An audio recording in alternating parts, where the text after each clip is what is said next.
జగన్ టైంలో అయితే కనుక రోడ్లకు సంబంధించి పట్టించుకోకపోవడం, చివరిలో పట్టించుకుంటే అప్పటికే ఆలస్యం అయిపోయింది. గుంటలు పూడ్చకపోవడంతో జనాలు నరకం అనుభవించిన మాట వాస్తవం.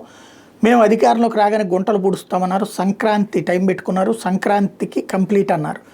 కాకపోతే దాదాపు 80% పూర్తి చేసామన్నారు. కానీ రాష్ట్రంలో నిన్న అసెంబ్లీ వేదికగా రోడ్డు భవనాల శాఖ మంత్రి చెప్తుంది ఏంటి, ఏకంగా 18,000 కిలోమీటర్ల రోడ్ల గుంతలు పూడ్చాం అన్న లెక్క చెప్పుకొచ్చారు.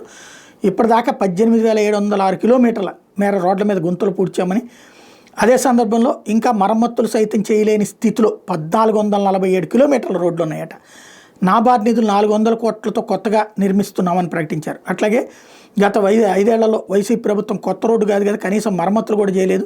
దీంతో రోడ్లకు ఎక్కువ నిధులు వెచ్చించాల్సిన పరిస్థితి ఏర్పడింది. మొత్తం 12,653 రాష్ట్ర రహదారులు ఉంటే వీటిలో 10,200 కిలోమీటర్లు పీపీపీ పద్ధతిలో నిర్మాణాలు చేపట్టబోతున్నాం.